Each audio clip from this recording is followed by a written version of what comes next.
welcome to episode 528 of the GodIsAGeek.com podcast. My name's Adam Cook, I'm your host. I'm back this week and I'm here with Chris Hyde. Hello, Chris. Oh my god, he's back again! How are you, mate? All right? Back once again with the Renegade Master. Something or other. I'm all right, mate. I'm just pleased you're here as well. Are you?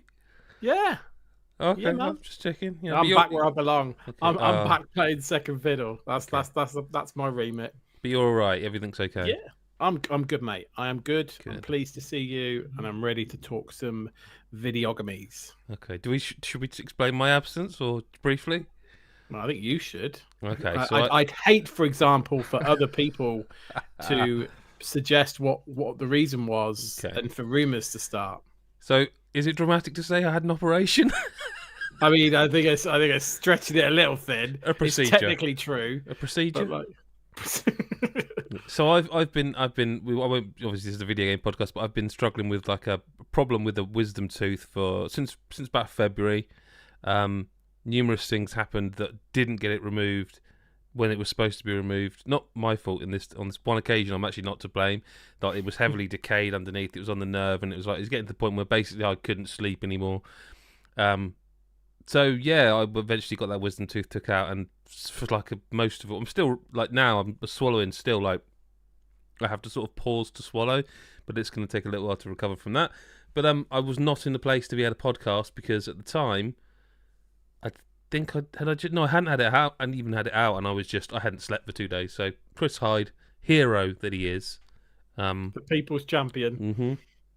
Also worth saying, right? Not for nothing, I was talking to Mick about this. In my 20s and 30s, I reckon I'd have just shrugged it off and been playing football or something the next day. 40s is no joke, man. I mean, it's coming for me this year, but I will say, why? Even in my 30s, tooth pain. Oh, right, that, yeah. An absolute killer. Just is. There's no getting away from it. No, there is, but I survived. Do you know what I mean? When I was younger, but everything's worse. Don't get old, kids. I think is the. Just don't get old, because my wife was essentially a nurse. And I was like to her, "Am I being pathetic?" She goes, "No, tooth pain's bad, and everyone's but tooth pain's bad." So yeah, no, yeah. Anyway. I'd have probably made it on the podcast, but yeah, tooth pain is bad. Toothpaste. I don't know. There's no way I could have spoke at any length at that point. I was lucid in that I was awake, but it was I heard we did a video. I can't even talk about this game because I haven't played it, but myself and Chris White spoke about Armored Core 6 because he went to play it at Bandai Namco. Yes. And I listened to that video back today, and my voice sounds like I've got a cold, and I think it still sounds a bit nasal and weird because of it's a lot. You've got stitches in there and shit. It's a lot. But that's not what people come to this podcast for, is it? I was going to say, so we just spent ages saying that, you're in recovery, your mouth's in recovery, and now we're just going to make you talk about games that I haven't played for the next 3 quarters of an hour. It does seem that way. So let's just start. Let's start with Pikmin 4, a game at least I know you want to talk about, because Pikmin 4 is out now. Now, to be fair, I do actually want to talk about all these games. There's not games that go, oh god, I can't wait till this is done. Move on to the next one. No, but I mean, listen, I want to know about Pikmin 4 because I've played Pikmin 1, Pikmin 2, reviewed Pikmin 3, the Switch version, the deluxe one, for the site. So I've seen where we got to in the last one. So I'd be really keen to know where we've gone. What do you mean by where we've gone? In terms of I don't need to know. You don't mean story-wise, you mean what I have they done? don't need to know the stuff that's always there. You fire Pikmin, they go and pick stuff up and bring it back. I'm more interested to know about the new stuff or the quality of life stuff or the stuff that's different. A two-legged dog I'd like to know about. Stuff like that. I mean, it's actually quite surprising to me. Even when we went to London, myself and Sean, to play it like a month or whatever it was ago, even then we were both like, I'm surprised they haven't made more of this. Do you remember when Amiibo was a much bigger thing? Yeah. And I don't know if you can. I think you can just about see it on the podcast feed at the very top of the picture. That I've got the Yoshi. The giant plush one, massive knitted the woolly, one. Yeah. I am floored that has not been announced for Ochi because apart from anything, you've got the dog. It's a dog, isn't it? Ochi's great. You can ride Ochi to be quicker. You can actually, and this is one of the big things, you can actually control Ochi independently. So you've got puzzles now where you need to be in one place with Pikmin as your created avatar, because, by the way, you create your own avatar. And you then can switch to Ochi in another part of a map. Sorry, just on that, which presumably works like Mii's, right? That type of. They kind of look like Mii's. It's not like massively in depth. Like, no, I'm the wrong person to talk about avatar creators because I rarely fussed about them. I don't want to create me in a game or some creation. I just want to. I don't mind a crafted protagonist. So that's one thing straight away. Where you've got two separate. You can still carry 100 Pikmin total eventually, and you can have some with Ochi and some. Ochi does like his own whistle, but it's like a weird dog whistle. It's quite sweet, and Ochi can like smash into stuff by charging up his run, and he can do a charge run and break things, so you can get through. So there's stuff that make this a more industrious adventure because they've just literally created mechanics. But they've done that thing that Nintendo have been doing a lot, I would argue have been doing with kind of every game on the Switch, is they've taken they've taken like what you would normally think of as like a 10 to 12 hour adventure, and they've just blown it out into this huge thing. It's almost like Nintendo have gone, we're never going to get another chance to make a game in this series, so this is the one. Like they've done with, well, Smash. Like I say, everything. With every game, Kart. Mario Kart, even the Mario games, like, Mario Maker, even Odyssey, where you think, it's going to be a 3D Mario Odyssey, game. don't you? Yeah. Yeah, like, with that sort of stuff, it's like they've just thrown everything at it.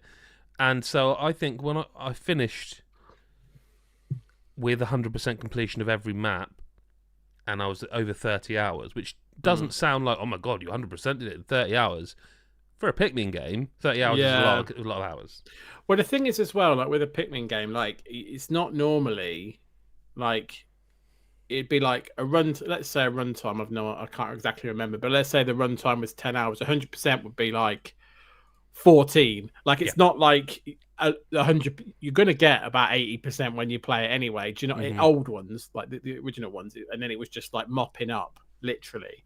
Yeah. So it's so 30 hours to 100% is actually a massive jump, step up, I would say. It's like, so they've done, there are side quests, there's an item shop, there is, and like you upgrade Ochi. So for example, he can't swim at first. You upgrade him to swim. You upgrade him then to swim faster. You upgrade his strength because obviously he can be attacked as well, and like you can. You've got a health bar of his own. So like everything they could do. Do you know what I mean? I don't want to say the Ubisoft thing, but everything's bigger. There's more of everything, but it's done in a way where it doesn't feel sort of cheap or wrong. It feels natural. Of course, I was going to ask that actually, because we were talking about length of game, about whether it feels padded. No, not to me. Not to me. No. Like I wanted to get every treasure. I wanted to save every person who was missing. I wanted to get every upgrade, buy every. You get suit upgrades. You can buy an upgrade for your avatar and for one for Ochi, where you like become immune to fire, or poison, so you can walk on stuff, or you're not slowed down when you're on poison. There's all these things, plus all the items and stuff. It's so much to it. Because I will say, like I don't recall ever being like worn out from a Pikmin game.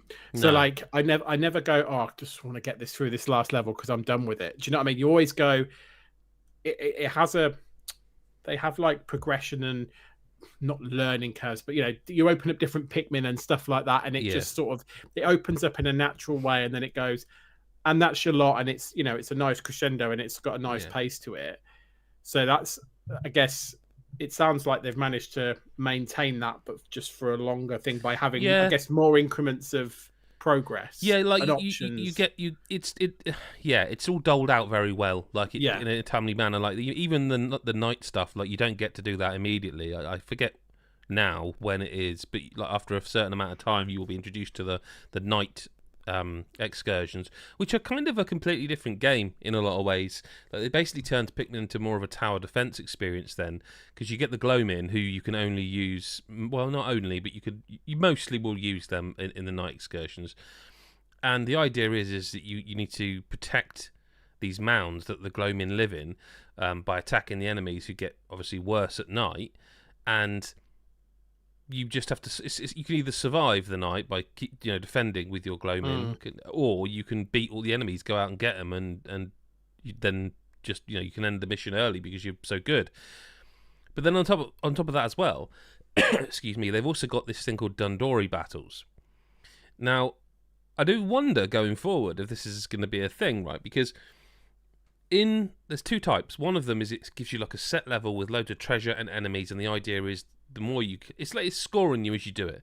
So like big treasure's worth more, certain enemies are worth more, and as you collect them, your score goes up from bronze, silver, gold. I think there's like then platinum, and there's like you've done everything, and the level ends again because you've got everything, you've done it. And the idea is that the Dandori is the ancient art or whatever of strategizing. And the idea behind all of that is that not only are you able to plan the strategy, as in my route round this map, so I can get all these items in the correct amount of time, collect the Pikmin on the way, but also, if something happens, I can change on the fly and react to it, which is where it comes into the multiplayer version, where you're against an AI, and it actually splits the screen down the middle. And you can see they're controlling their version of Ochi, and you're controlling your Ochi, and you've got your Pikmin, then their Pikmin, and like you will get bonuses if you collect, say, a certain enemy. If you kill one, and it will give you a bonus amount of points. And it made me wonder about, like, would they ever kind of branch that out into online and stuff? And like, is that not the future, but like, is that what we might see more of if the series does finally get the love it deserves? Do you know what I mean? And gets picked up by more people. I don't know, but like, there's so much of it, and there's even the level design's always been brilliant in Pikmin. I think really clever. But there's some really cool stuff in here. Like there's a level, not late on, I'd say about mid game, where there are certain areas that are easier to get to as the day draws near the end because the tide will go in. And that's a really cool mechanic because you can freeze water with the new ice Pikmin, but you don't need to if the tide's gone in. And it's just, like I say, the combination of just kind of your standard Pikmin stuff and the fact they've brought back dungeons from 2, the kind of combination of all that and the night excursions, all the upgrades and stuff, and the Dandori stuff, it means you've got it's just such a broader game. Like there's just so much more to do. But it also isn't just being it's not just Pikmin 1, 2, and 3. It's not the whole game isn't just that. Yeah. If you do think actually I fancy a bit of a break from this, go do a night excursion. There's a reason to do it. If you can even practice the Dandori stuff and go and get awards for that. Like there's a reason to do everything. Nothing is just there. Yeah. No, I mean it sounds. I mean I want to play it. I will play it. It's a pretty hefty time at the moment, as we know. There's loads of stuff we're doing that we can't talk about. But it's downloaded. It will get played. There's no way there's a year where a Pikmin game comes out and I'm not playing it. Yeah, so, I mean, after everything that's gone before it to get to this point, you know what I mean, for Pikmin to actually get another go around. I do wonder, like, if this doesn't do well. I think it will. Most Switch games sell pretty well, don't they? Especially exclusives. But I do wonder, like, it's one of those. It's a bit like Metroid, where you could, if it doesn't do well, you could see it just going away. Because I would be like, what more can we do? Well, this is it. Yeah, I like Pikmin games. I like Metroid games. It's just weird that how some of them just seem to really resonate, and some don't, and I hope this doesn't fall onto the don't. I think people see them as too kidified. I think they see it as like, oh yeah, that's like a kid's strategy game. That's what I've always thought. And it's the same with like Metroid. I think, it's a kiddie's Halo. It's like, oh my days, get your head out your ass. Well, I mean, in fairness, like I get why people might think that they're just wrong. Like that is they're just well, you're doing yourself out of something. Like, but I mean, I would say certainly with this game, if you're unsure, there's a demo. So I was just about to get to that. It's like there is anyone who likes video games and has any affection for what Nintendo do, whether it is Zelda, whether it's Mario, whether it's Metroid, anyone who's in that boat, just play the demo. It's quite a healthy demo. Like, it's not like 10 minutes. You'll get a feel for it, I think, from whether you actually want to play more of it. But you are doing yourself a disservice, not to just, even if it's just like, I'll download this demo, and one evening when I'm not too keen on what's on the telly, I'm going to just sit and play it on the sofa, on handheld. Like, just do it. The only reason to be honest, it was very close to getting a 10. But there are, although there's a lot of quality of life stuff, one thing that when you've played a lot of Pikmin, as you have, as I have, when you are into sort of end game, if you will, of trying to 100% it, there are things you want to sort of button through a bit quicker because you don't need to see it. And the combination of that, and I think, bar something very, very late in the game, it is very easy. I mean, Pikmin's never been hard, and I don't know if it's my experience of the series that made it so easy, but it was like, I don't think I ever fainted, not once. I think, because Ochi can, and you can revive him, and I think he fainted once. So that's the suggestion that I didn't even have a full-on failure in 30-odd hours. Now, I don't mind that, but that is easy. That whether that... Yeah. I don't know. But let's move on to another game that actually has similar problems. Disney Illusion Island is out as we speak. As we record live, it's out tomorrow. It's another Switch exclusive, actually. And I don't know if people know much about this or what they expect from it. I'll be honest, I didn't really know much about it. I now know more because I've seen footage and videos and things, but it wasn't on my radar, so I wouldn't be surprised if people don't really know what this is or what to expect from it. Because I've not heard a great deal about it, but then maybe not the target audience, which maybe we'll come on to. Well, I don't know if I am either. This is the thing. Yeah. Even after completing it, I was like, I don't know if I am. It's a Metroidvania, okay? It really is. It is one of those, okay? It's one of those where you can play as Mickey, Minnie, Goofy, or Donald. It's officially licensed. It has the official voices. It has the art of the modern, the modern Disney style. But it has no combat whatsoever. Like, there is no way for you to attack any enemy ever, and I mean that ever. Like, I've finished the game, which is fine and interesting, but it means, certainly for the first half, if not more, it's so easy. Now they've put like a lot of accessibility stuff into this, so you can play it like you could probably, you could play this with your daughter and your wife. Your whole family could play this, no problem. You can go from, you can set like you basically select how many hearts you start with. Like 3 is, it says easy, 2 is normal, 1 is hard. I think that will be frustratingly hard, personally, because you do take impact, and you can do Iron Heart where you basically don't die. It's got stuff like jumping assist. It's got co-op special moves where you can hug someone to give them a heart. It's Disney. You can like hang them off a ledge, or you can actually warp them to you through the water. And I think in service of making it that sort of really accessible experience, it makes it a little bit too easy for everybody like us. And that doesn't mean it's not without merit, because like, it's a beautiful looking game. It's got a lovely soundtrack. It doesn't outstay its welcome.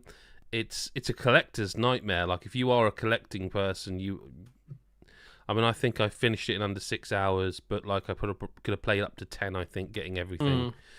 But it's a platforming Metroidvania. You have to constantly move around. There are boss battles, but they're all platform based, and they're also platform based in quite a cool way. Like, I didn't mind the bosses. Like, a few of them are again a bit easy, but like, it's just sort of simple fun. Like, it's by D-Lala Studios, who did the Battletoads remake thing as well, and which is interestingly different. Well, I do find it interesting that studio now has done 2 licensed properties owned by someone else that are both kind of big in their own way. Yeah, I looked at this and I instantly thought, this is probably one for my daughter. I actually love the idea of like an Ironheart thing, because like she freaks out when she sees enemies because she doesn't want to get hit and stuff. It's quite funny watching her play Banjo-Kazooie because she absolutely freaks out, which is not an easy game when you go back to it. Yeah, but there are games that she's played that I think if you take out some of the challenge, she'd love actually the adventure and the spectacle of it all and the journey and all that sort of stuff. So that's why I think this is 4. And I love the fact, actually, if you embrace that type of game for what it is, that it does have those accessibility options. Because I wish there's other games that I wish had it, because then I probably introduced my daughter to it. My daughter's 5, right? So it's like, I get that she could be a bit older, but she would get enjoyment out of this like style, these characters, and if you can tailor it to what she would want, which is the only thing is, right, is it is still a platform game. Yeah. So you do still have to make the jumps and stuff like that. While you might not make a jump, but like in a boss battle and you might fall on a spike and you won't die, you do still have to make the jumps. Yeah. And while there's nothing that's like egregious, there's no awful platforming. It does ramp up a bit towards the end, like, being a Metroidvania, you start off literally within minutes. It's gone. You go to it's like here's the story, blah blah blah. Right, go that way. Oh, we can't go over that. It's too big of a jump. Go the other way then. Oh, there's a guy who's going to give us the ability to double jump. Bang, and within 10 minutes you've got double jump, and then it's like you've got a wall climb, but wall jump. Then you've got a ground pound to smash through obstacles. Then you've got what is it? I think this like a float move. Do you know what I mean? Yeah. And so on and so forth until you've kind of got the laundry list of Metroidvania abilities. Yeah. And it's all fine. And like again, it didn't challenge me until like too late. Basically, it didn't challenge me until too late.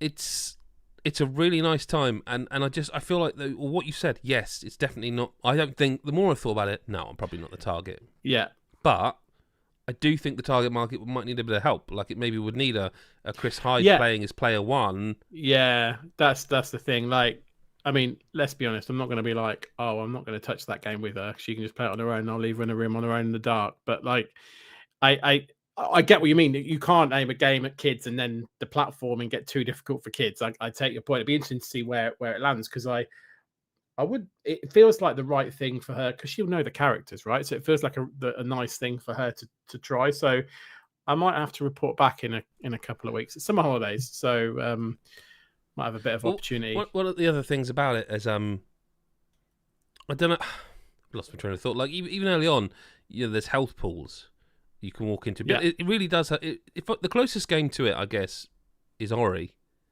in the Blind Forest or the Will and the Wisp, because of the way it. You just because of the way it's laid out, really, I guess, because of the way that all goes down. It hasn't got the combat now, whether that's down to you if you're fine with that or not. But it just means that there's a lot goes on in the early game. You're like, this isn't difficult, and then by the time you get to the end game, there are so many checkpoints, everywhere.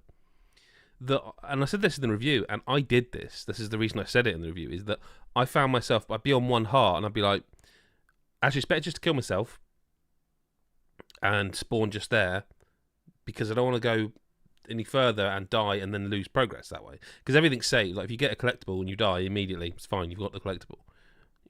Excuse me. See, I told you the throat would go at some point, Chris. But you good? Back in the room? Yeah, just about. Sweet. But like, just generally speaking, it's just it's such a beautiful game. Like it looks lovely. It really does. I cannot get across like that. I do like that new animation style, and it does ramp up eventually, just not enough. Yeah, and it does. I don't want to spoil things because it's not even out as we record this, but it does do a few things that it's like, I wish you'd done that just a scooch earlier, right? Just a touch earlier. Yeah, because any creeping frustration would have left me there and then. But you didn't. You did wait till quite late to do this thing, and I know I'm being cryptic, but I just don't want to spoil anything. No, and that's fine. I know what you mean. Sometimes you're like, "Oh, this is really cool," but I'm in the last 10% of the game.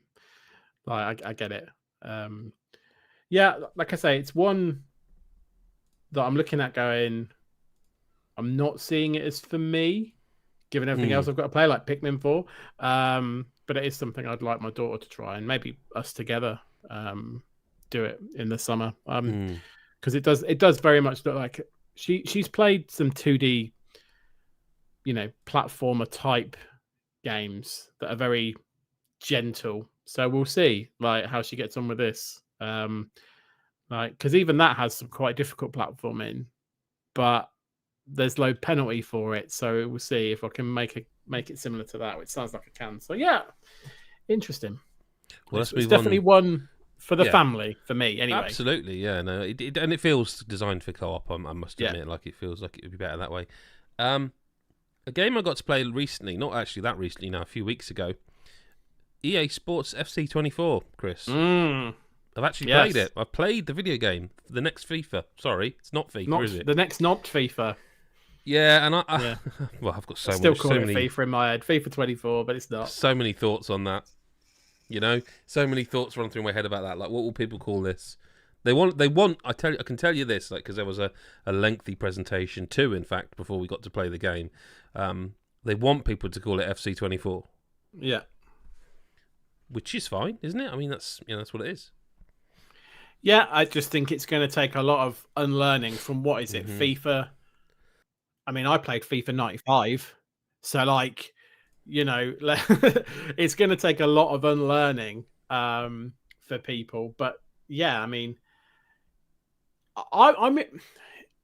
it's weird. I talked to my friends about it, about this game, and they haven't played it, right? They've only seen the lovely presentations, and they're really skeptical because in their mind it's changing. I'm like, well, can't moan it doesn't change every year in the moment when it changes. But I think also like there's bits that are unashamedly the same, like the hypermotion and stuff that. That's like that's not abandoned the new stuff that's new for say 23 just because we're losing the FIFA bit. Yeah. So yeah, there's just stuff that in it, and I'll let you actually talk about some of the stuff that you've actually played. But I'm really, really interested in this because it feels like they've got to have to prove a point that there's a reason that this is not just. Well, that's a really interesting place to start. Really interesting place to start because I didn't get a chance to interview any of the team, and if I did, my immediate question would be, not necessarily you, who I would be speaking to, but in general, the team. Whether you like it or not, it has been said by people high up at EA that actually the FIFA branding precluded you from doing certain things.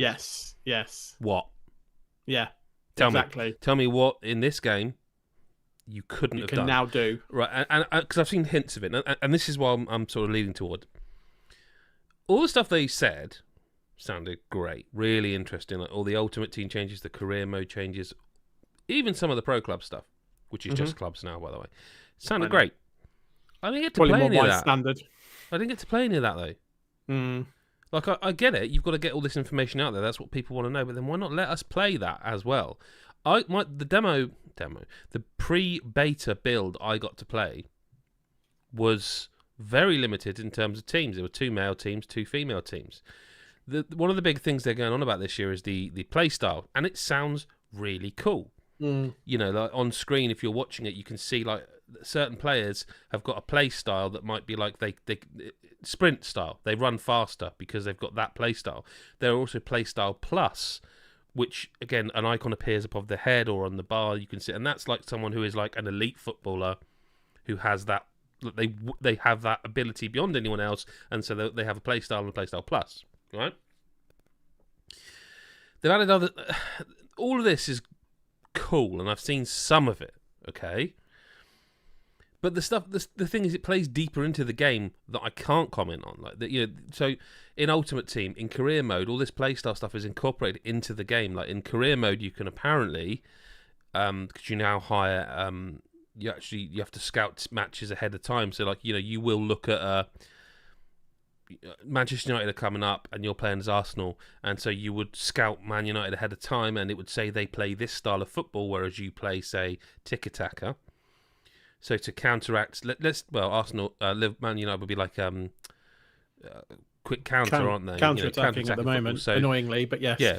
So to perhaps, and I'm guessing just from my own sort of experience, you would need a good press, and you need a high press, and you would need players who could counteract your counterattack with deep lying passes over the top to catch you out. By studying Manchester United ahead of time, you can then dictate a special coaching session, which means, say, I'm just trying to think of an Arsenal player who might not have those. Rice is a bad example. Say someone like Xhaka, who's gone, but let's just say he was still there. Emil Smith-Rowe in midfield, young player, talented, up and coming. He can gain the play style for, say, the long pass or the high press temporarily for that match. Oh, I didn't know that. Okay. So that's really cool because it makes the management deeper, more important. The example they used was... It's almost like Football Manager-esque in... Exactly, because I used to be a FIFA manager, and I'm pleased to see this stuff come back in. The example they used was like if it was a similar thing. They were like, if you're playing against a team with a high block, you need a player like De Bruyne who can play the pass in behind, and you can gain that play style by scouting ahead of time. And the same sort of stuff goes into FIFA Ultimate Team, in that you can get play styles for your players. Just Ultimate Team. What did I call it? FIFA Ultimate Team. There you go. I told you. Yeah. Yeah, but no one's going to say, oh... No one's going to say... Everyone's saying FUT still out there, let's be honest. FUT's a stupid enough word to become part of the gaming lexicon. UT just sounds stupid. Yeah, you playing UT tonight? An FC UT sounds... But that's too close to an anagram of fuck, isn't it? Yeah. You can upgrade players. Now, this is not a new thing in the world of football games, right? Because PES or eFootball or Winning 11 or whatever the bloody hell these games call themselves nowadays, but you could upgrade players in their version of Ultimate Team. Doesn't mean it's not cool to see it in FIFA. Sorry, yeah, that's true. But yeah, you can now get a player, and again they won't show us any of the ratings for the new FIFA. I guess they can't yet. Really, it's a bit. It's always a big reveal, that is, though, isn't it? That's always an event in itself. Like who's got the top rating, who's. But they used one smart last season, and they used I think it was a German player from Dortmund, and he was a bronze who you can upgrade to silver and upgrade to gold just by using him, gaining experience, completing challenges as that player. All of this is really cool, right? All of this is this is the big change this game needed. I haven't played any of it. Yeah. I've played who have I played? I've played Man City against PSG. A lot. Have you tried I was gonna ask, because I'd seen a bit about the precise passing stuff. Yes, that I have experienced. Because that looks really cool. So that again is linked into play styles. So De Bruyne, for example, can play those passes. So and I'd have to hold a controller without thinking about it. It's two of the buttons on the top, so a shoulder and a bumper, and the through button, and it will bring up a line, and you can curve. And you guide the line, don't you? Guide it through, and that's something that comes from the Play Style Plus. Yeah, because I'm really keen on that in non-pro clubs because it's an in joke. My mate's just that is not the through ball I wanted. That is, why have you done that? And obviously it's relying on directions of runs and assumptions, I guess, in the AI, but it's just if you could direct it more. Plus then you're the absolute don if you've seen something and threaded the needle and all that sort of stuff. But yeah, that stuff I was really interested in. And it's all cool. I'm less of a career mode, than anything else. I play co-op more than anything else, but it all sounds great. And it may be something that would drag me in, because I do like a Football Manager if I've got a spare year. So it's not bad, because I'm that sounds really cool. I'm weirdly semi-hyped for this. I'm always a bit hyped for the new FIFA. And then I played it. And I still am, because of what I know is coming in theory. But what I actually played felt a lot like FIFA 23. It feels really early as well. That is also completely fair. They've said that they will listen to feedback as well and change stuff, Yeah, that was the surprise to me, because it's always around my birthday when it launches, the new one, always, and it is this year, without revealing when people can send presents to godisageek.com. but end of September. End of September, and it is again this year. And then I was like, why are we like revealing it now? Like, is it finished? I'm assuming it's not completely finished. So like, I feel like there must be stuff to tweak, and therefore that's why they can't let everyone play everything. Don't know. It just seemed odd. Like I say, so far it feels, and it doesn't help that they're not going to just throw. This is the thing. I think people are kind of going to expect them to just throw out everything. FIFA 23 was still their game. You know, they made it. They literally brought in hypermotion. They weren't going to throw out hypermotion after one game. No, but what I mean is they weren't going to bin all the commentary. They weren't going to just go, right, we're doing it all again. So like when the first stuff you hear when you're playing FC24, it's exactly the same. It's the same commentary. You're like, oh my god. Okay, but they can't help that. That's stupid. It would be stupid to go, hey, I know you've already recorded these lines. Do them all again with a different inflection. But that didn't help. You can hold R1, I think it is, while sprinting or not. I can't remember now. Again, playing it becomes natural. There's like a run between a run and a sprint, like a mid-jog. Oh, okay. Not a jog, not a sprint, and it gives you more control over the ball. They've supposedly fixed the pinball tackling with playstyles in the... So they showed... I don't know if they've shown this or not, but like they showed Nathan Aki, who's got the Playstyle Plus for... don't know what it's called. Can't remember. I'd have to look at my notes. Basically... What it all entails, this Playstyle Plus, is extra animations. Okay, yes. So if you've got an extra animated player for Playstyle defensively, when he slides in or puts his arm in and gets it, he's got an extra animation where his foot will keep hold of the ball. That's what it entails, and that's great because I hate making a tackle and it going back to the opponent. It's the worst thing. Well, yeah, that's the other pet peeve of us on pro clubs. The other thing that I thought was really interesting, and let's see how noticeable it is, but it's this whole, I guess, for want of a better phrase, not this, but like motion capture stuff. I forget their terminology for it on their triangle. Oh, which one? Because they've got loads of them. But like, no, the one that's going to learn. So like, you know, this whole thing with Erling Haaland controlling it in the air and thing that. Oh, they did talk a bit about that. Yeah, I'm not sure. I need to. And this is what I mean. I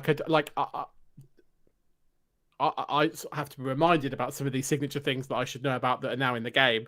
So, like, how much is it going to learn and how much we're actually going to see and feel different in-game? I imagine it's more talking points than actually, we've now added this that happened in that, Champions League quarterfinal or something. Rather than there was an what was it? Something. It was basically GTAO. That something ambient, something occlusion. It's to do with lighting. And all I was thinking while watching this is, well, GTAO is Grand Theft Auto Online, lads. I get what you're trying to do here, but yeah, no, look, I'm really excited to play it. But I feel like the actual hands-on was like, it was nice to be able to say, I played a bit of FC24, and it was good to get an early feel for the play styles and the new skill moves and stuff. But really, it was too small of a pool to just have 2 men's and 2 women's teams to really feel what they're putting out there. But look, cautiously optimistic. And before we do move into listener correspondence, Remnant 2 is awesome. That's all I have to say about that. Brilliant. Yeah, that's literally all you're going to say? Yeah, I want to be playing it now. It's I was awesome. going to say, if you don't say that, I will, because like, I don't, obviously you weren't here last week. No, that's why I wanted to say about it. But yeah, the amount of times you've messaged me going, why am I not playing Remnant 2? Like, I want to be playing it now. It's just go and play it, people. I can't stress it enough. I tell you what, I will say a couple of things I don't think you said last week, because I was behind the camera producing things last week. I was here. Don't tell them that. I thought that the listener correspondence jingle was magic. Yeah, okay. I will say, I don't think this is a Souls game. So if you're looking at footage or hearing a lot of what people are saying again, it's a Souls game. I don't think it is. Like, the only thing it does that's the same as a Souls game is it has some obtuse lore, and when you rest at a checkpoint, it replenishes the enemies in the world. That's kind of all. Unless you're one of these that thinks a Souls game is described by intertwining worlds and shortcuts, which is not a new thing, and it was done before FromSoft. So I don't think it's a Souls game. It's just a fantastic third-person co-op shooter with RPG-like mechanics and character class building. The world design, I think, is on a par with games like FromSoft's Souls series. Like, some of the way the worlds do wrap around in one another, some of the design in that respect is brilliant. Yeah. But I haven't felt I haven't felt part of a community, like a wider community, where everyone who's playing it is scouring to try and find this secret and that secret at the same time and searching Reddit and contributing in that way. I haven't felt that way since, I suppose, Elden Ring would be the last one, but we played that early. It's a phenomenal game. And as you did say last week, and I will just back up, everything that everyone said about it that is good is null and void if it doesn't play well, and it's tight as fuck as a shooter. It is a tight shooter. I love it, and I cannot wait to play more. And I will play more, but I can't because we have to do something else, which is Chris Hyde. Listen to Correspondence. It's time. It's time. Chris Hyde. Okie dokie then. So first one is from Nike G, which is Nick in our Discord. So it's just both of us. Seeing as God is infinite and the universe is also infinite, would you like to see a new entry in the Twisted Metal franchise? Now, I have to play the old traditional Chris Hyde card of I've never played a Twisted Metal game, so I can't answer this. But I do think it's interesting, obviously, with all the TV show stuff. This is quite a timely question, so I shall hand it over to you. Well, first of all, I'd like to compliment the Red Dwarf reference. Talkie Toaster. Yes. Sorry, that's. I didn't know if I'd get there before you on that. Do you know? No, well, do you know what it was? No, like, it's not Talkie Toaster. No, it is Talkie Toaster, isn't it? Would you? I was like, I recognise it, can't place it. You've then centred it for me, and now I'm on the same page. From the White Hole episode. So thank you as well. Thank Nick and thank you. Red Dwarf's great. Yeah, it is. Yeah, it's on repeat. They repeat it on Dave now and again, and sometimes I just catch myself and I'm like, I've seen these. It's one of those shows I could literally probably quote verbatim whole episodes, a bit like Bottom. But that's not the question. The question is, would you like to see it? I'm not the biggest fan. Like, I can't say I've played all of them. I don't mind them. I've no objection to them. I just also have no affection. I would. I don't know. In the same way that like Pikmin got blown out into this huge thing for 4, I'd be interested to see what a new Twisted Metal game did. But I also wonder if that kind of in my head it strikes back to that era of like Destruction Derby. And no one, well, there's a game that does that, but like those games don't get made anymore. What was the one that Sony released? It was a PS5 exclusive. What was it called? It ended up going into PS Plus, I think, and I think it then went free to play. I think. Yeah, I think it did go free to play. I know which one you're on about now. That was kind of not well. It was a bit Twisted Metal, wasn't it? God, what was that called? I'm trying to think of the name. All Star? No, there were All Stars in the title. Probably did. They all do. Yeah, but like I don't see why not.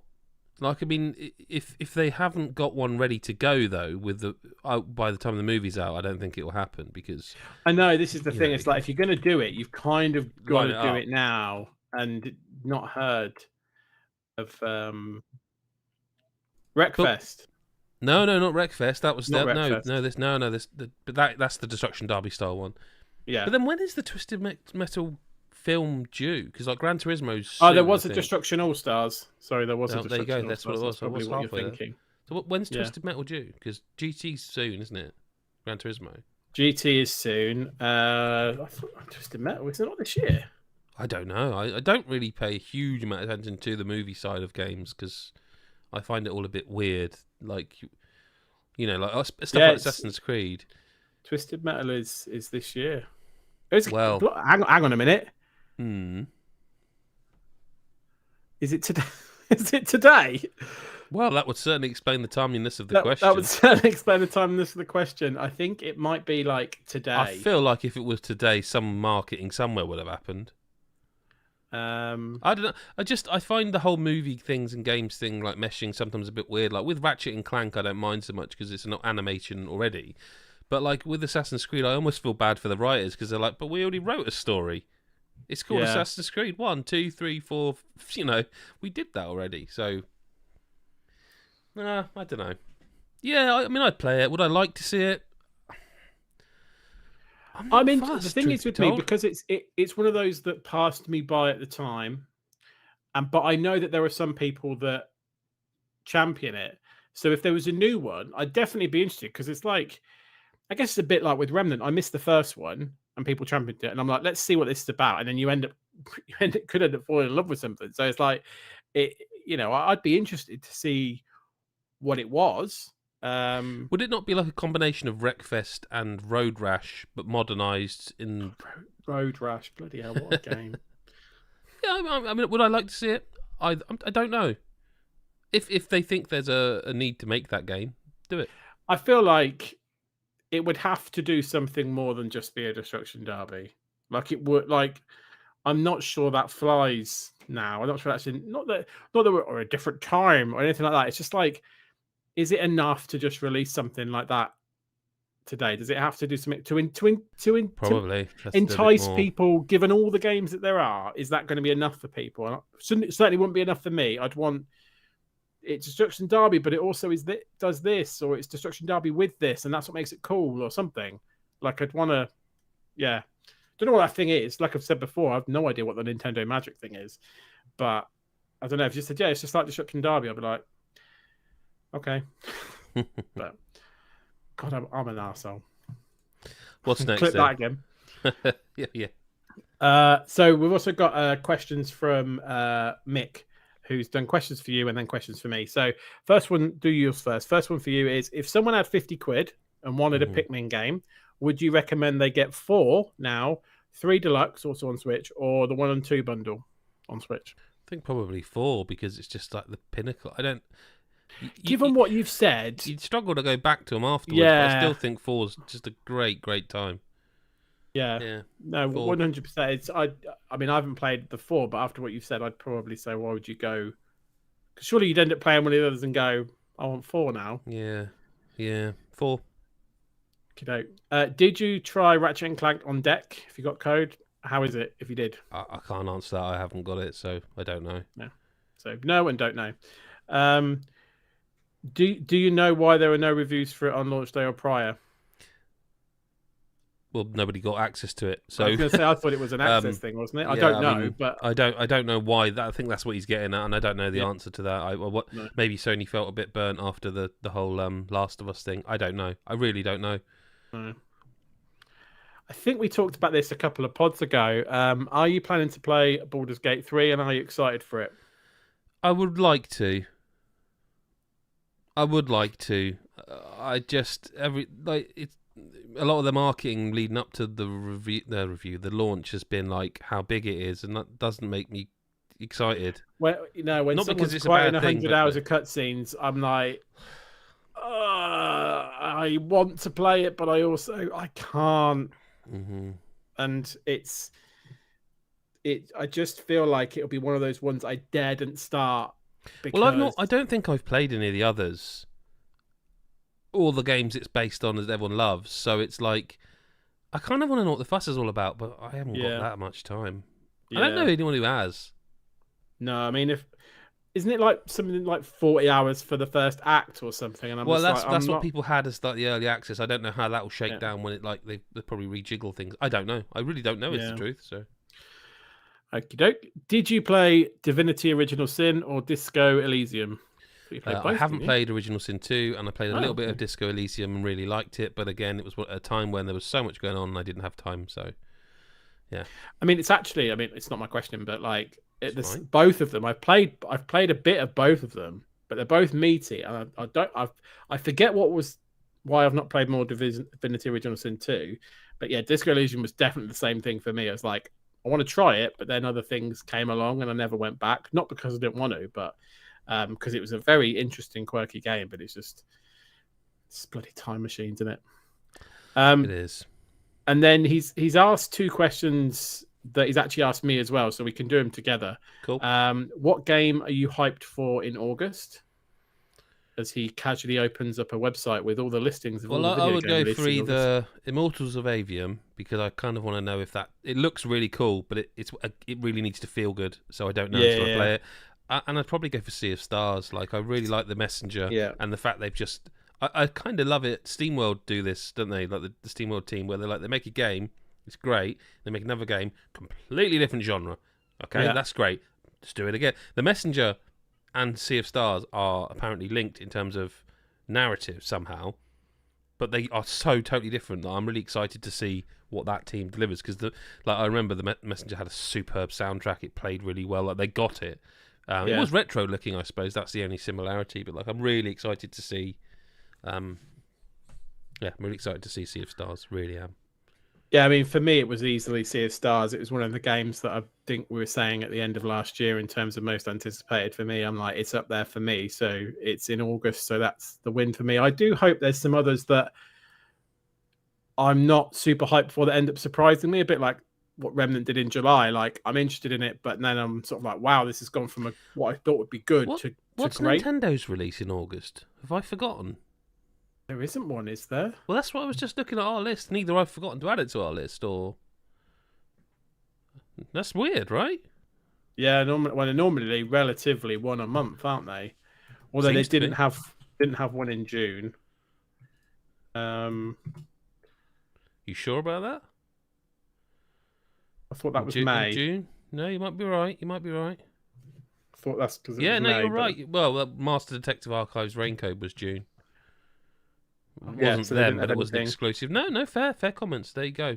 Let's hope Nintendo surprise us. There you go. So we've both gone Sea of Stars. That's fair enough. But Sea of Stars, but like I say, there are other games that I hope are good. Like I'd love Atlas Fallen to be great and surprise me and stuff like that. Like they're games like you've mentioned as well. I'd love it if I'm talking about those at the end of the year. Like I really hope I'm talking about Sea of Stars, and I think I will be. But like I'd like to be surprised by some games I'm expecting to be good that end up being amazing. That would be good. But no, Sea of Stars by a mile. And then for both of us, favorite Platinum Games release. I mean, I think this is obvious. It's Babylon's Fall, right? I was wondering if you'd make that joke or not. Absolute sack of shit. Turgid. I mean, I think ours might be the same here as well, but let's see. Okay, well, you go first. Nier Automata. Okay, yeah. Shit, yeah, I totally forgot that was them.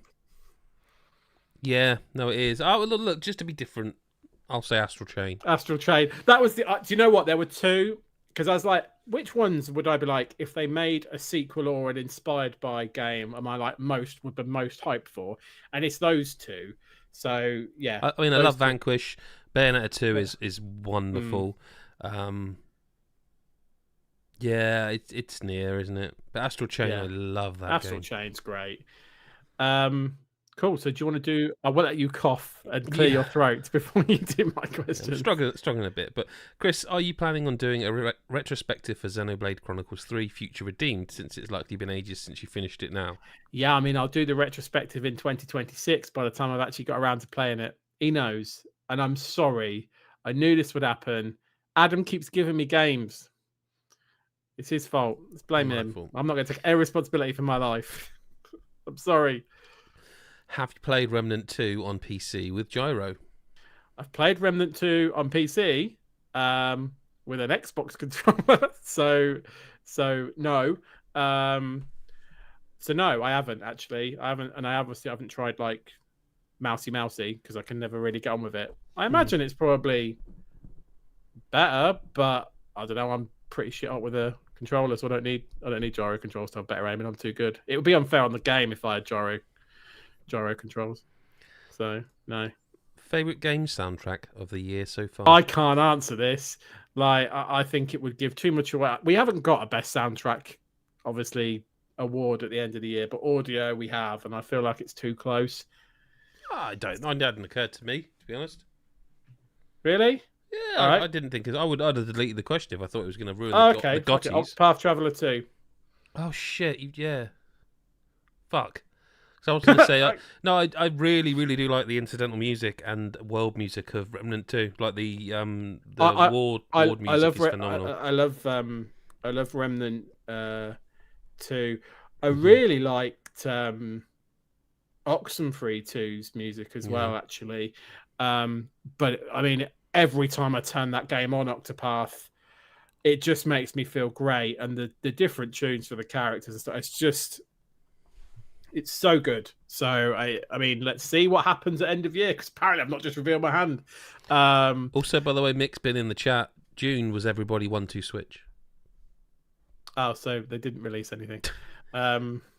Disney again, not my question. Disney Illusion Island has a wonderful soundtrack as well, which is good, because you'd hope it would with something like with a Disney game. And Pikmin 4 is pretty good, but it is a little bit one of those where sometimes it gets a bit in your ears, earwormy. Yeah, like I don't know if I like it or I'm annoyed by it. Are you doing, Chris, any guides for Baldur's Gate 3? I like your guides on godisageek.com. And I didn't write that. He's genuinely said that. No, not for Baldur's Gate 3, but as you rightly say, there's plenty of guides by me and other people on the site that have gone up relatively recently for Remnant and other games. There will be guides going up by me in August, but it won't be Baldur's Gate 3. I think that's all your questions, isn't it? That is all my questions. Play that jingle. Chris Hyde. Listen to Correspondence. It's time. It's time. Chris Hyde. That's listener correspondence for this week. Chris, as a throwback to the times where I was away, why don't you do the pimping for all of our things? Oh, I haven't been thinking. Not because it's my thinking about it. Okay, all right, okay. So if you've enjoyed this podcast, you can find everything we write at godisageek.com. So go and give that a look for all the latest news, reviews, previews, and guides, as Mick points out. All that lovely content on godisageek.com. You can also find us on all the socials. We're on Facebook, we're on Twitter, we're on Threads, we're on Instagram, all them. YouTube Shorts as well. I feature quite a lot on those. So come on over to YouTube Shorts, because there's, I'm on a lot of them. So definitely worth doing. If you really like what we do, really like what we do, you can go to patreon.com/GodsAGeek, and for just $1 a month, you can become one of our patrons, and that gets you access to our exclusive Discord chat, where you can see all the fun, comforting bants that definitely doesn't go too far on our Discord channel. So you can come and say hi, hello, get involved in all that chat, get some questions for us to read out on the live podcast as well. So if you want to do that, come do that. Come say hi. We'd love to see you. I'm going to hand over now to the professional host to wrap it up. Well, I'm not quite ready to wrap it up yet, because there's one other thing to do, and I couldn't do it during listener correspondence because I'm not a listener this week. I was last week. Chris, do you want to exclusively reveal why Lyle's not been here for the last 2 weeks? Like, it's really unlike him. Did you want to exclusively reveal that to the listeners? So, yeah, I can. So, sadly, Lyle has left the site. There was a difference of opinion. Now, God is a Geek, we champion, differences of opinion. That's why God is a Geek Game of the Year podcast is so popular and imitated across the whole industry. But his opinions are too shit, and so we've had to say goodbye. So Lyle will no longer be on the podcast. That's it. Oh, and he's got the shits or something. I don't know. He's got the shits. Because people will genuinely think he's left now. And he hasn't. So, I'm surprised you went that route. That's what happens. That's what happens when you put me on the spot. I go rogue. I did really put you on the spot a bit there. And as you started saying, I was like, this is on me. This is on me. Like, as soon as you started saying he's left, I was like, oh, God, this is on me now. But I'm not going to edit it because it's live. But, he'll be back at some point. When he can be bothered, when he thinks it's worth, giving you listeners the time of day, he'll be back for some selfish validation. I miss you, Lyle. Oh, Chris, thanks for being here this week. And to everybody else, we'll speak to you next week. Hopefully, if I don't have another tooth out, I will be here. But otherwise, we'll speak to you next week or whenever you choose to listen. Bye-bye for now.